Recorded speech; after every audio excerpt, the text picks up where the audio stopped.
بسم اللہ الرحمن الرحیم۔ السلام علیکم ورحمۃ اللہ وبرکاتہ۔ رسول اللہ صلی اللہ علیہ وآلہ وسلم کا اچانک دنیا سے غائب ہو جانا۔ حضرت حلیمہ سعدیہ نے فرمایا کہ میں اور محمد صلی اللہ علیہ وآلہ وسلم اپنے گھر سے مکہ کے لیے روانہ ہوئے۔ وہ کہتی ہیں کہ پھر میں سوار ہوئی اپنی گدھی پر اور میں نے حضور صلی اللہ علیہ وآلہ وسلم کو اپنے آگے بٹھا لیا۔ میں سفر کرتی ہوئی مکہ کے بڑے دروازے پر پہنچ گئی۔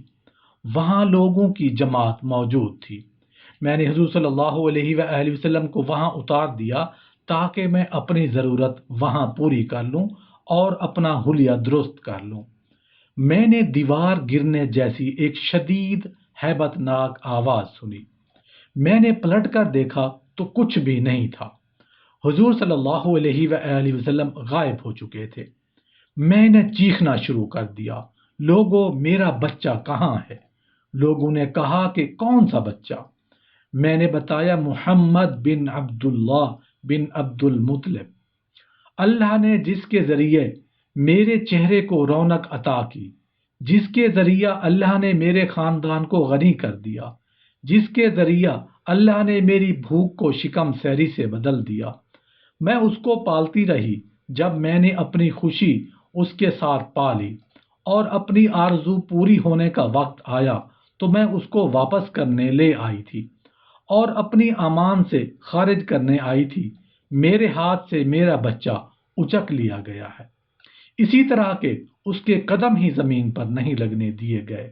لات و عزا کی قسم، اگر مجھے وہ نظر نہ آیا تو میں اپنے آپ کو پہاڑ کی چوٹی سے گرا کر پاش پاش کر دوں گی۔ لوگوں نے کہا کہ ہم نے دیکھا کہ آپ قافلے سے غائب تھیں، آپ کے ساتھ محمد صلی اللہ علیہ وآلہ وسلم نہیں تھے۔ کہتی ہیں کہ میں نے کہا ابھی تو وہ تم لوگوں کے سامنے موجود تھے۔ لوگوں نے کہا کہ ہم نے کچھ بھی نہیں دیکھا۔ جب انہوں نے مجھے مایوس کر دیا تو میں افسوس کے مارے اپنا ہاتھ اپنے سر پر رکھ کر بیٹھ گئی۔ چنانچہ میں نے رو رو کر ارد گرد والوں کو صحیح صحیح رلا دیا، خود رو رو کر۔ لوگ بھی میرے ساتھ زور زور سے رونے لگے۔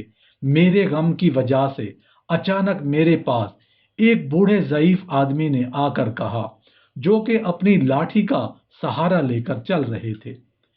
اس نے مجھ سے پوچھا، اے حلیمہ سعدیہ تم کیوں رو رہی ہو اور لوگوں کو بھی رلا رہی ہو؟ میں نے کہا کہ میرا بیٹا محمد صلی اللہ علیہ وآلہ وسلم مجھ سے گم ہو گیا ہے۔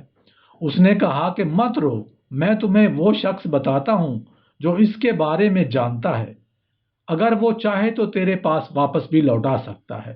میں نے کہا مجھے ضرور بتائیے۔ اس نے بتایا سب سے بڑا بت۔ کہتی ہے کہ میں نے کہا تیری ماں تجھے گم پائے، شاید تجھے نہیں پتا کہ جس رات کو محمد صلی اللہ علیہ وآلہ وسلم پیدا ہوئے اس رات لات و عزا کا کیا حشر ہوا۔ بوڑھے نے کہا کہ شاید آپ اول فول بک رہی ہو اور تمہیں معلوم ہی نہیں کہ تم کیا کہہ رہی ہو۔ چلو میں چلا جاتا ہوں، بت کے پاس جا کر تیری طرف سے دعا کرتا ہوں اور سوال کرتا ہوں کہ وہ آپ کا بیٹا واپس کرا دے۔ حلیمہ کہتی ہیں کہ پھر وہ بوڑھا اندر داخل ہوا۔ میں اس کو دیکھ رہی تھی۔ اس نے حبل کے گرد 7 چکر لگائے اور اس کے سر پر بوسہ دیا اور اس نے اس کو پکارا، اے میرے سردار، تو ہمیشہ سے قریش پر انعام کی نوازش کرتا رہتا ہے۔ یہ سعدیہ عورت ہے، یہ کہتی ہے کہ اس کا بیٹا بھٹک گیا ہے۔ وہ کہتے ہیں کہ حبل منہ کے بل گر گیا اور سارے کے سارے بت ایک دوسرے پر گر گئے اور ان سے آواز آئی، ہم سے ہٹ جا اے شیخ، ہماری ہلاکت محمد صلی اللہ علیہ وآلہ وسلم کے ہاتھ پر ہے۔ کہتی ہے کہ میں نے دیکھا کہ بوڑھے کے دانت بج رہے تھے اور اس کے گھٹنے کانپ رہے تھے۔ اس نے اپنی لاٹھی پھینکی اور وہ رونے لگے اور کہہ رہے تھے، اے حلیمہ نہ رو، تیرے بیٹے کا ایسا رب ہے جو اس کو ضائع نہیں ہونے دے گا، تم آرام سے اس کو تلاش کر لو۔ کہتی ہے کہ مجھے ڈر لگنے لگا کہ کہیں یہ خبر مجھ سے پہلے عبد المطلب تک نہ پہنچ جائے، لہٰذا میں نے ان کے پاس جانے کا ارادہ کر لیا۔ جب میں ان کے پاس پہنچی تو انہوں نے مجھے پریشان دیکھتے ہوئے پوچھا، کیا تیرے ساتھ سعادت اتری یا نحوست؟ کہتی ہیں کہ میں نے کہا بلکہ بہت بری نحوست ہے۔ وہ مجھ سے سمجھ گئے اور کہنے لگے تیرا بیٹا تجھ سے بھٹک گیا ہے۔ کہتی ہیں کہ میں نے کہا جی ہاں، کچھ ایسا ہی ہوا ہے۔ بعض قریش نے اس کو دھوکے سے پکڑ کر قتل کر دیا ہے۔ لہٰذا عبد المطلب نے فوراً تلوار سونت لی اور غصے سے آگ بگولا ہو گئے، اور وہ جب غصے میں آتے تو ان کے غصے کی وجہ سے کوئی بھی ان کے آگے نہیں ٹھہرتا تھا۔ انہوں نے انتہائی اونچی آواز کے ساتھ پکارا یا یوسیل، یہی جاہلیت میں ان کی پکار ہوتی تھی۔ چنانچہ تمام قریش ان کی ایک آواز پر جمع ہو گئے۔ انہوں نے پوچھا اے ابو الحارث، کیا بات ہے، کیوں بلایا ہے؟ انہوں نے بتایا کہ میرا بیٹا محمد صلی اللہ علیہ وآلہ وسلم گم ہو گیا ہے۔ قریش نے کہا آپ سوار ہو جائیے، ہم بھی آپ کے ساتھ سواریاں لے کر چلتے ہیں تلاش کرنے کے لیے۔ اگر آپ گھوڑے دوڑائیں گے ہم بھی آپ کے ساتھ دوڑائیں گے، اگر سمندر میں گھسیں گے ہم بھی آپ کے ساتھ گھسیں گے۔ چنانچہ وہ سب سوار ہو کر تلاش میں نکل کھڑے ہوئے۔ انہوں نے بالائی مکہ اور زیری مکہ چھان مارا۔ جب کچھ بھی نظر نہ آیا تو انہوں نے گلے میں دوسری قمیض بدلی اور سر پر چادر بھی، اور بیت اللہ کے ساتھ